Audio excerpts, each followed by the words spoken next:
Bagas. Ako po si Renz Chloe L. Pundak. Ako naman si Kiara Jean Galvez Silverio. Ako naman si Altea Onaco Galdo. At ako naman po ay si Catherine Ann Gonzalez. And we are the Group 1!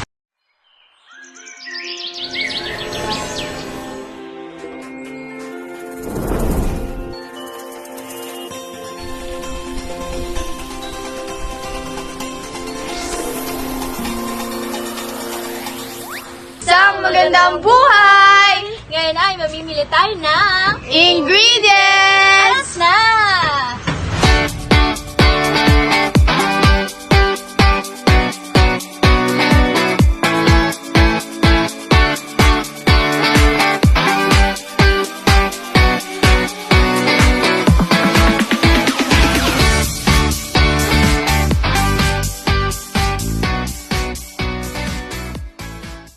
Yan! Tapos na kami mamili. Ano pang hinihintay nyo? Tara na! Magluto na go! tayo!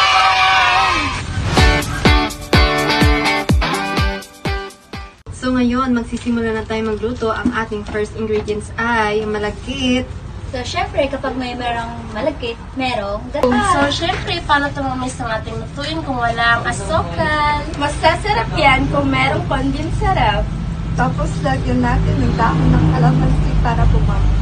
Let's go!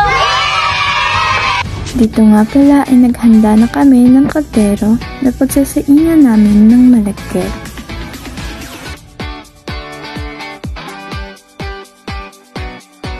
Huhugasan ng maayos.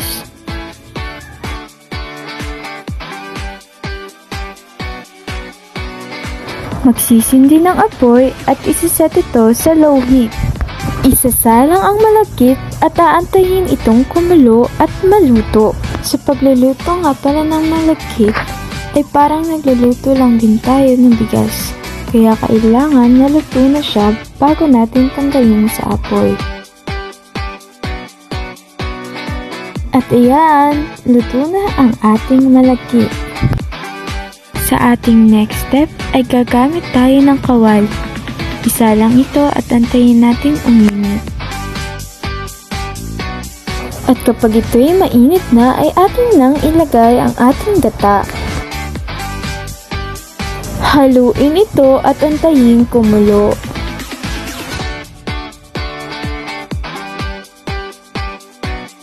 Kapag ito'y kumulo na ay isusunod naman nating ilalagay ang kalahating kilong asukal.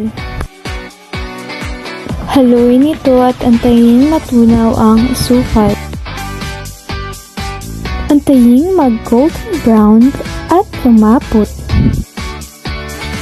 Kapag ito ay lumapot na ay ating nang ilagay ang ating sinaing na malagkit.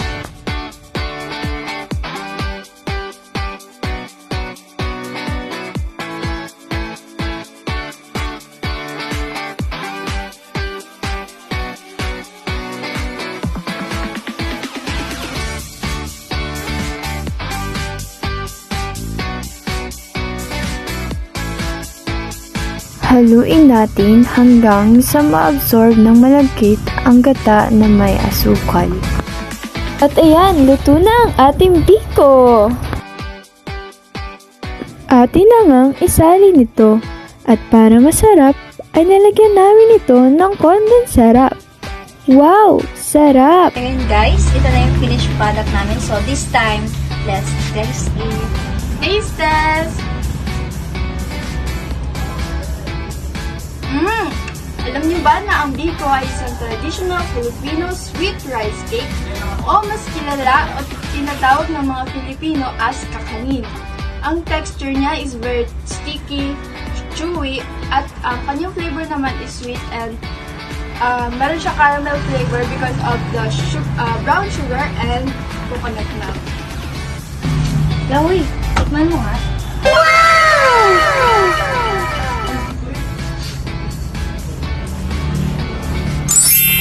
So ngayon guys, papatikim na natin sa iba nating mga kasama.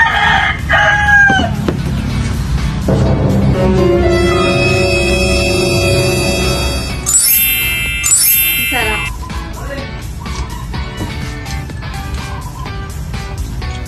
Masarap! Ang reflection ko po sa ginawa ng biko ay masarap. Sakto yung tamis, creamy na, juicy pa.